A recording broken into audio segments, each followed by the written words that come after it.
Hello बच्चों, कैसे हैं आप?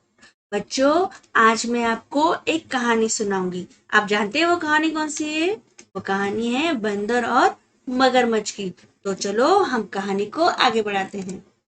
एक था घना जंगल। वहां जानवर एक दूसरे के साथ बहुत प्यार से रहा करते थे। उस जंगल के बीच एक बहुत सुंदर और बड़ा तालाब था। उस तालाब में एक मगरमच्छ रहता था।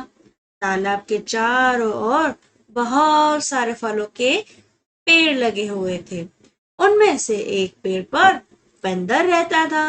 बंदर और मगरमच्छ एक दूसरे के बहुत अच्छे दोस्त थे। बंदर पेड़ से मीठे और स्वादिष्ट फल खाता था और साथ ही अपने दोस्त मगर को भी देता था। बंदर अपने दोस्त मगर का खास ख्याल रखता और मगर भी उसे अपनी पीठ पर बैठाकर पूरे तालाब में घुमाता था। दिन निकलते गए और दोनों की दोस्ती गहरी होती गई। बंदर जो फल मगरमच्छ को देता था, मगरमच्छ उनमें से कुछ फल अपनी पत्नी को भी खिलाता था। दोनों फलों को बड़े ही चाव से खाते थे। बहुत दिनों के बाद एक बार मगर की पत्नी ने कहा कि बंदर तो हमेशा ही स्वादिष्ट फल खाता रहता है। जरा सोचो, उसका कलेजा कितना स्वादिष्ट होगा। वह मगर से जिद करने लगी कि उसे बंदर का कलेजा खाना है। मगर ने उसे समझाने की कोशिश की, लेकिन उसने नहीं माना और वो मगर से रूठ गई। अब मगर को ना चाहते हुए भी हाँ बोलना पड़ा। उसने कहा कि वो दूसरे दिन बंदर को अपनी गुफा में लेकर आ जाएगा, तब उसका कलेजा निकाल के खा लेना। इसके बाद मगर की पत्नी मान गई। हर दिन की तरह स्वादिष्ट फलों के साथ बंदर मगर का इंतजार करने लगा। कुछ ही देर में मगर भी आ गया और दोनों ने मिलकर फल खाए।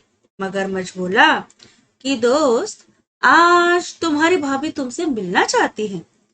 चलो, तालाब की दूसरी ओर मेरा घर है, आज वहां चलते हैं। बंदर झट से मान गया और उछलकर मगर की पीठ पर बैठ गया। मगर उसे लेकर अपनी गुफा की ओर बढ़ने लगा।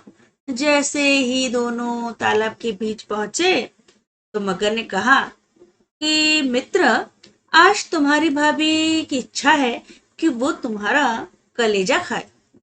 ऐसा कहकर उसने पूरी बात बताई। बात सुनकर बंदर कुछ सोचने लगा और बोला, मित्र, तुमने मुझे यह पहले क्यों नहीं बताया? मगर ने पूछा, क्यों मित्र, क्या हो गया? बंदर बोला कि मैं अपने कलेजा तो पेड़ पर ही छोड़ आया हूं। तुम मुझे वापस ले चलो तो मैं अपना कलेजा साथ में ले आऊंगा।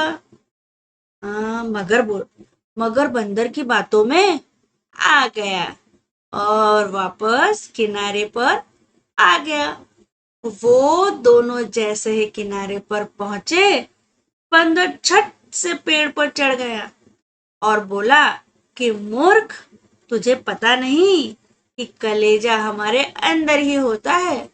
मैं हमेशा ही तुम्हारा भला सोचता रहा और तुम मुझे ही खाने चले थे। कैसी मित्रता है ये तुम्हारी, चले जाओ यहां से। मगर अपनी करनी पर बहुत शर्मिंदा हुआ और उसने बंदर से माफी मांगी, लेकिन अब बंदर उसकी बातों में नहीं आने वाला था। बच्चों, इस कहानी से जो हमें सीख मिलती है उसे ध्यान से सुनना। इस कहानी से हमें यह सीख मिलती है कि संकट के समय हमें घबराना नहीं चाहिए। मुसीबत के समय अपनी बुद्धि का उपयोग कर मुसीबत दूर करने का उपाय सोचना चाहिए। हमेशा हमें अपनी बुद्धि का उपयोग करना चाहिए। तो बच्चों, हमेशा बहादुर बनो, हिम्मत वाले बनो। तो बच्चों, आज आपको मेरी बंदर और मगरमच्छ की कहानी कैसी लगी, मुझे कमेंट करके बताइएगा और मेरे इस चैनल को सब्सक्राइब कीजिएगा। तब तक के लिए बाय।